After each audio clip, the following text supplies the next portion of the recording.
नमस्ते। India TV yoga में आपका बहुत स्वागत है। आपके साथ मैं हूं ज्योत्सना पाटनी। तो आज हम करेंगे वो 5 आसन जो योगा बिगनर को, यानी कि जो अपने योगा अभ्यास की या योगा यात्रा की शुरुआत कर रहे हैं, उन्हें करने चाहिए।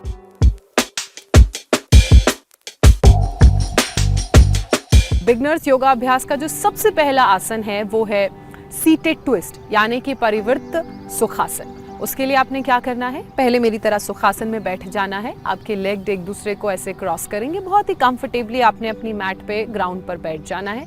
उसके बाद आप इसी आसन में 2 से 3 बार ब्रीद इन और ब्रीद आउट करेंगे और ये करने के बाद फिर आप आसन को करेंगे। उसके लिए आप अपने लेफ्ट हैंड को राइट नी के आउटसाइड पर प्लेस करेंगे और जो आपका राइट हैंड यानी कि दाहिना हाथ है वो पीछे हिप की तरफ होगा। और ये करते हुए ध्यान रखें कि आपकी जो स्पाइन है, यानी कि जो आपकी रीढ़ की हड्डी है, वो बिल्कुल सीधी रहेगी। आपका जो बेली है, पेट है, वो राइट की तरफ ट्विस्ट करेगा और आपकी जो नज़र है वो आपके शोल्डर से ऊपर जो पीछे आपको दिख रहा है, जो भी जगह है, चाहे दीवार हो चाहे गार्डन हो, वहाँ किसी एक सेंटर पॉइंट को गेज करेगी, उसे देखेगी, उसे घूरेगी। तो आइए अब आसन की शुरुआत करते हैं।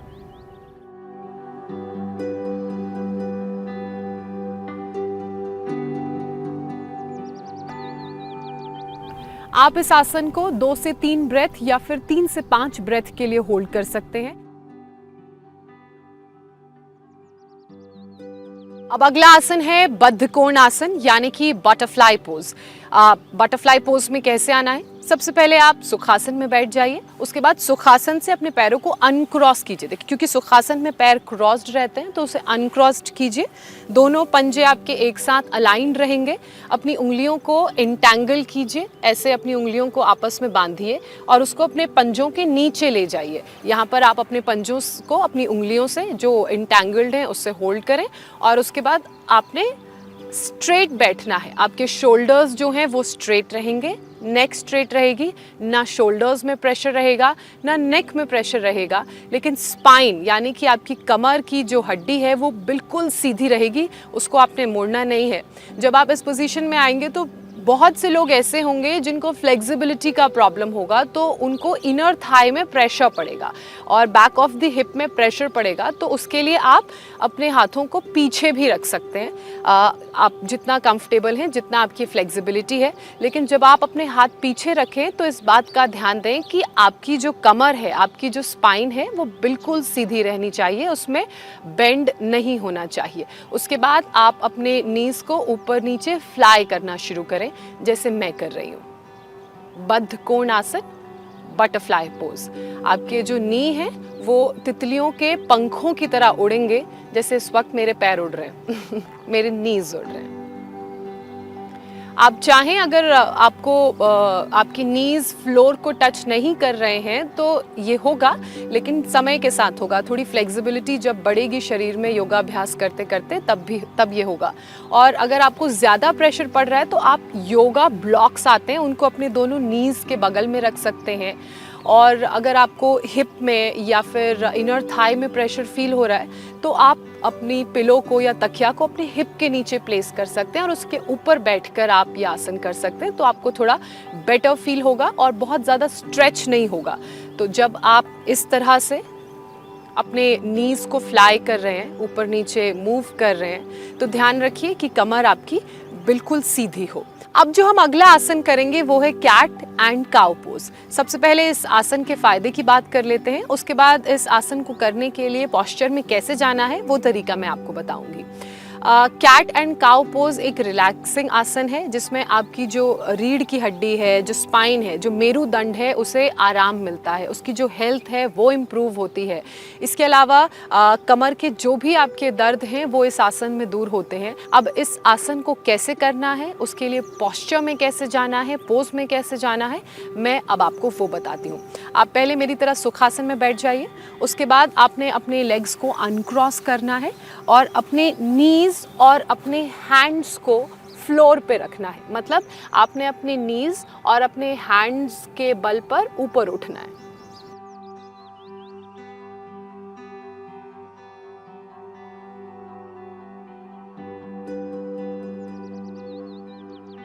तो आप अपने हाथों और घुटनों के बल आ जाइए। आपके जो फीट्स हैं वो इजीली रिलैक्स्ड रहेंगे बाहर की तरफ।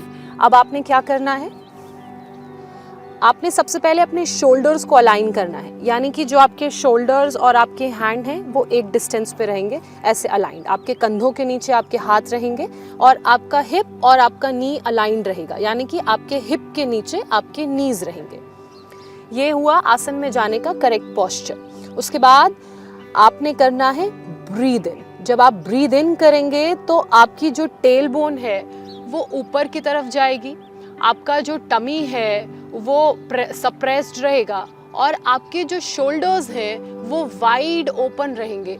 अगर आप कंफर्टेबल हैं, आपकी नेक फ्लेक्सिबिलिटी है, आपकी गर्दन में मूवमेंट है, तो आप ऊपर देख सकते हैं मेरी तरह।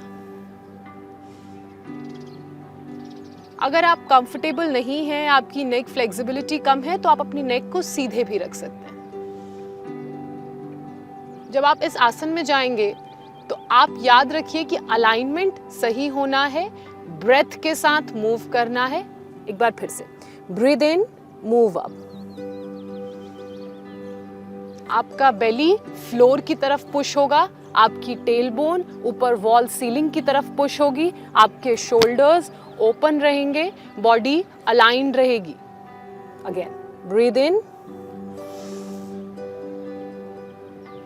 अब जब आप, ये हुआ काउ पोज। अब जब आप कैट पोज में आएंगे तो इसका रिवर्स करना है, जैसे मैं कर रही हूँ। कैट पोज में आने के लिए सबसे पहले आप करिए ब्रीद आउट। आपके जो शोल्डर्स हैं वो नीचे की तरफ आएंगे, आपके हैंड, दोनों हैंड फ्लोर को पुश करेंगे, शोल्डर्स नीचे की तरफ आएंगे। यहाँ पे एक हम्प बनेगा, जैसे ऊंट के ऊंचा हम्प बनता है वैसे ही आपके दोनों कंधों के पास ऐसे हम्प बनेगा। आपकी जो आईज हैं वो नीचे होंगी, आप नीचे स्टेयर करेंगे और आपका जो स्टमक है वो ऊपर की तरफ होगा, यानी कि अंदर की तरफ, जब आप ब्रीद आउट करके कैट पोज में आएंगे।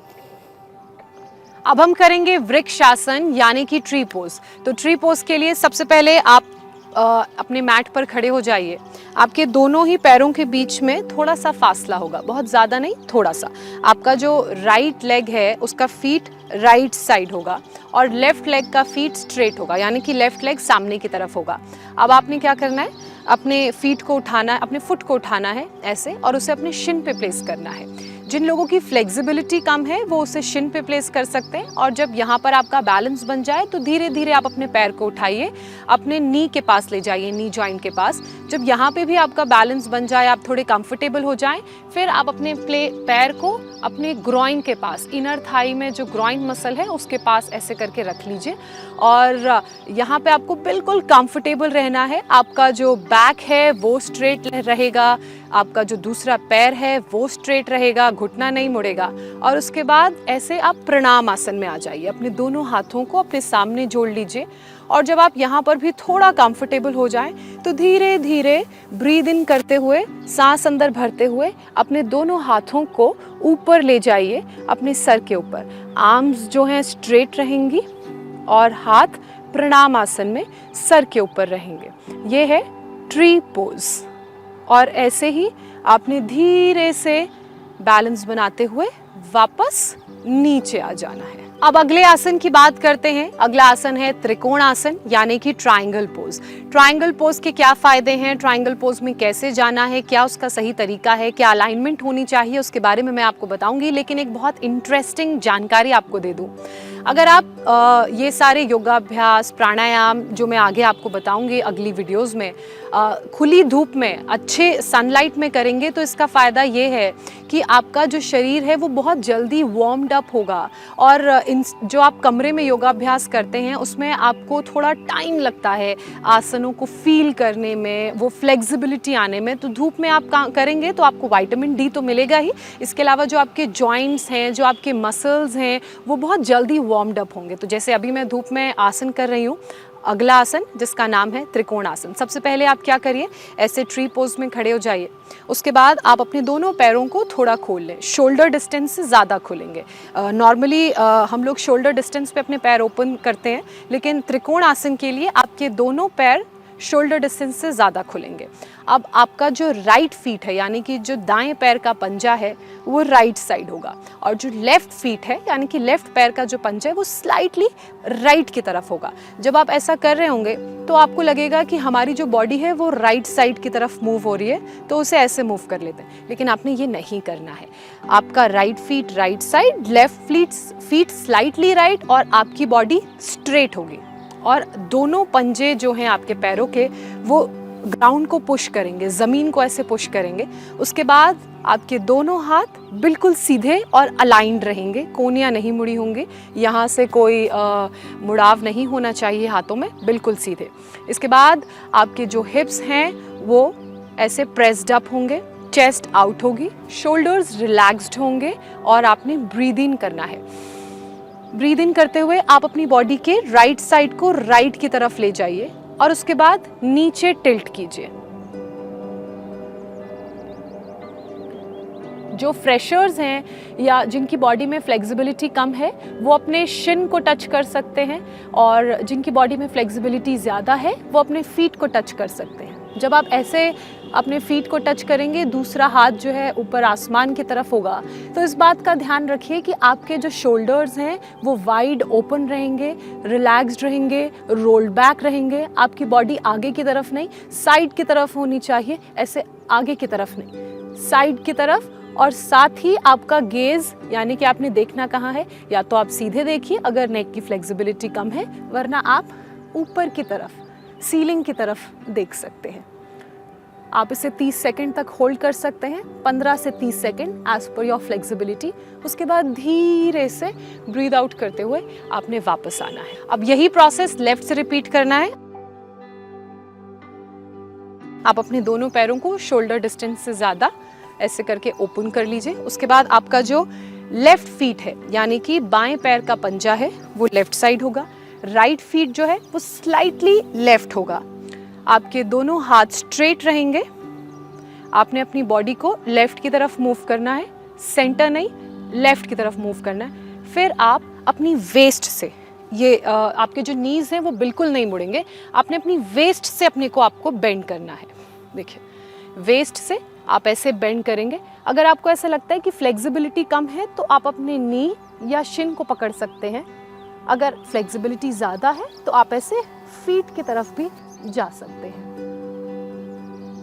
याद रखिए, आपका जो गेज है, आपकी जो नेक है या वो सामने होगी या वो ऊपर की तरफ। फ्लेक्सिबिलिटी कम है तो सामने, फ्लेक्सिबिलिटी नेक में ज़्यादा है तो ऊपर की तरफ। फिर स्लाइटली आपने ऐसे ब्रीद आउट करते हुए ऊपर आना है। लेफ्ट साइड से भी आप 15 से 30 सेकंड तक होल्ड कर सकते हैं, या फिर आप 2 से 5 सेट कर सकते हैं।